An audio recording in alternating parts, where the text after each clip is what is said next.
Defence once again welcome back to Happy Life T V. നമ്മുടെ ചില വീഡിയോക്ക് താഴെ ചിലർ ആവശ്യപ്പെട്ട ഒരു വിഷയമാണ് ഈ എപ്പിസോഡിൽ നാം ചർച്ച ചെയ്യുന്നത്. Sex after menopause.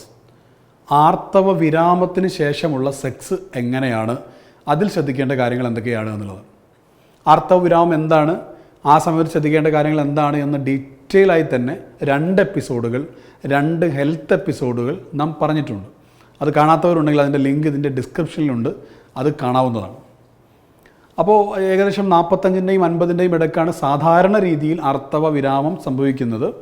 തുടർച്ചയായിട്ടൊരു വർഷം മുഴുവനും മെൻസസ് ഇല്ലാതിരിക്കുന്ന അവസ്ഥ വന്നാൽ മാത്രമാണ് ഇതിന് ആർത്തവ വിരാമം എന്ന് പറയുക. ഇടയ്ക്ക് ബ്ലീഡിങ് ഉണ്ടാവുകയും ഇല്ലാതിരിക്കുകയും അങ്ങനെയൊക്കെയുള്ള അവസ്ഥകളൊക്കെ ഉണ്ടാവും. അതൊക്കെ ഡീറ്റെയിൽ ആയിട്ട് ആ വീഡിയോയിൽ ഞാൻ പറഞ്ഞിട്ടുണ്ട്. ഏതായാലും ആർത്തവം ഉണ്ടായിക്കഴിഞ്ഞാൽ പിന്നീട് സെക്സ് ഉണ്ടാകുമോ, സെക്സിന് എന്തെങ്കിലും പ്രയാസങ്ങളുണ്ടോ, സ്ത്രീയുടെ മാനസികാവസ്ഥ എന്തായിരിക്കും തുടങ്ങി പലതും ചോദിക്കാറുണ്ട്. ഇവിടെ ഒന്നാമതായിട്ട് നാം മനസ്സിലാക്കേണ്ടത് ആർത്തവ വിരാമം എന്ന് പറയുന്നത് ഒരു ജൈവികമായ പ്രോസസ്സാണ്. പല സ്ത്രീകളും തെറ്റിദ്ധരിച്ച് വച്ചിരിക്കുന്നത് ആർത്തവത്തിൻ്റെ അവസാനം എന്ന് പറയുന്നത് സെക്സിൻ്റെ കൂടെ അവസാനമാണ് എന്നാണ്. അതൊരിക്കലും അങ്ങനെ അല്ല. തീർച്ചയായിട്ടും 50-ലും 55-ലും 60-ലും ഒക്കെ 2 പേർക്കും താല്പര്യമുണ്ടെങ്കിൽ സെക്സ് നടക്കും. നമ്മുടെ അടുത്ത് കൺസൾട്ടിങ്ങിന് വേണ്ടി വരുന്ന ചില കേസുകളിൽ ചില വിഷയങ്ങൾക്ക് വേണ്ടി അന്വേഷിക്കുമ്പോൾ ഇത് നമുക്ക് ബോധ്യപ്പെടാറുണ്ട്. 50, 58, 60 വയസ്സുള്ള ആളുകൾ പ്രോപ്പറായിട്ട് ചെയ്യുന്നുണ്ട്. അവർക്ക് അതിൻ്റെ ഒരു ഡിസയർ ഉണ്ടാകും. ആ ഉണ്ടാകുന്ന സമയങ്ങൾ അവർ ചെയ്യുന്നുണ്ട്. അപ്പോൾ ആർത്തവ വിരാമം എന്ന് പറയുന്നത് സെക്സിൻ്റെ അവസാനമാണ് എന്ന തെറ്റുദ്ധാരണ സ്ത്രീകൾ ഒഴിവാക്കുക എന്നതാണ് ഒന്നാമതായിട്ട് നാം ചെയ്യേണ്ടത്. അതോടൊപ്പം ഇതിൽ ഉണ്ടാകാവുന്ന ചില ഡിഫറൻസ് എന്ന് പറയുന്നത് ഈസ്ട്രജൻ്റെ അളവ് കുറയും. സ്വാഭാവികമായിട്ടും അത് റിലേറ്റഡ് ആയിട്ടുള്ള ബോഡിയിൽ ഉൽപ്പാദിപ്പിക്കപ്പെടുന്ന ചില സിക്രീഷൻസ് കുറയും. എന്ന് പറഞ്ഞാൽ ഫോർപ്ലേ, സെക്സിൻ്റെ മുമ്പ് നടക്കുന്ന പൂർവ്വരതി ലീലകൾ നടക്കുന്ന സമയത്ത് വജൈനയ്ക്കുള്ളിൽ നിന്ന് ബാർത്തോലിൻ ഗ്ലാൻഡിൽ നിന്നും വജൈനൽ വാളിൽ നിന്നുമൊക്കെ പുറപ്പെടുന്ന സിക്രീഷൻസ്, അത് ചേർന്നിട്ടാണ് നമ്മൾ ലൂബ്രിക്കേഷൻ അല്ലെങ്കിൽ മദജലം എന്നൊക്കെ പറയുന്നത്.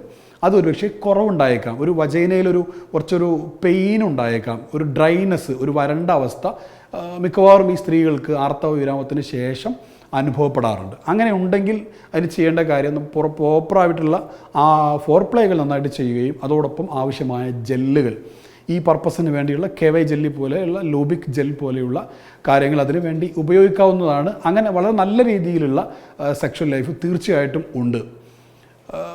ആർത്തവ വിരാമത്തിന് ശേഷം 3 or 4 ഒക്കെ വർഷക്കാലം ഒരു കൺഫ്യൂസ്ഡ് ആയിട്ടൊക്കെ മറ്റ് പലതരത്തിലുള്ള മാനസികാവസ്ഥയിലൂടെ ഒക്കെ കടന്നുപോയ സ്ത്രീകൾ പല ആളുകളും പിന്നീട് സജീവമായി സെക്ഷൽ ലൈഫിലേക്ക് തിരിച്ചു വന്ന് അത് വളരെ ആനന്ദത്തോടു കൂടെ മുന്നോട്ട് കൊണ്ടുപോകുന്നതാണ് അനുഭവത്തിൽ നിന്ന് പല കേസുകൾ പഠിച്ചപ്പോൾ നമുക്ക് ബോധ്യപ്പെട്ടിട്ടുള്ളൊരു കാര്യം.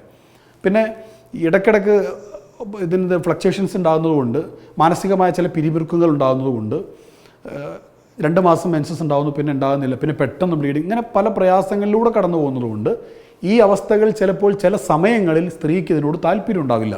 ആ സമയത്ത് ഭർത്താവ് നിർബന്ധിച്ചിട്ട് പ്രയാസപ്പെടുത്താതിരിക്കുക എന്ന് മാത്രമല്ല, I am going through A condition like this എന്നുള്ളത് ഭർത്താവിന് പ്രോപ്പറായിട്ട് സ്ത്രീ അതത് സമയങ്ങളിൽ പറയുക. അപ്പോൾ അങ്ങനെയാണെങ്കിൽ പ്രോപ്പറായിട്ടൊരു കമ്മ്യൂണിക്കേഷൻ അവിടെ നടക്കുന്നുണ്ടെങ്കിൽ ഭർത്താവിൻ്റെ സപ്പോർട്ട് കിട്ടുകയും ഇത് ഇപ്പോൾ കംഫർട്ടബിളായ ഒരു സ്റ്റേജ് വരുമ്പോൾ ഭാര്യയ്ക്ക് അങ്ങോട്ട് പോയിട്ട് പറയാം, okay today we can do that എന്ന് ഭാര്യ ഭർത്താവിനോട് അങ്ങോട്ട് പറയുകയും ചെയ്യുന്നൊരു സാഹചര്യവും നമുക്കിതിൽ ക്രിയേറ്റ് ചെയ്യാവുന്നതാണ്. ഇത്രയുമാണ് ഇതുമായി ബന്ധപ്പെട്ട് കാര്യങ്ങൾ പറയാനുള്ളത്. സ്ഥിരമായി ഈ ആർത്തവവിരാമത്തിന് ശേഷം സെക്സിൽ നിന്ന് കുറേ കാലം മാറി നിന്നാൽ ഒരുപക്ഷെ ലൈംഗിക വിരക്തി സംഭവിക്കാൻ സാധ്യതയുണ്ട്. പിന്നീട് അത് ട്രീറ്റ്മെൻറ്റൊക്കെ ഉണ്ടെങ്കിലും കുറച്ച് പ്രയാസകരമായ അവസ്ഥയിലൂടെ കടന്നു പോകാം. അപ്പം അതുകൊണ്ട് ആവർത്തിച്ച് പറയുന്നു, ആർത്തവ വിരാമം എന്ന് പറയുന്നത് സെക്സിൻ്റെ അവസാനം അല്ല. അത് പ്രൊഡക്റ്റീവായിരിക്കുന്ന കുട്ടികളുണ്ടാകുന്നൊരവസ്ഥയിൽ നിന്ന് ഇല്ലാത്തൊരവസ്ഥയിലേക്ക് മാറുന്നു. അതിൻ്റെ കാരണങ്ങളൊക്കെ മറ്റേ ഹെൽത്ത് എപ്പിസോഡുകൾ നാം പറഞ്ഞിട്ടുണ്ട്.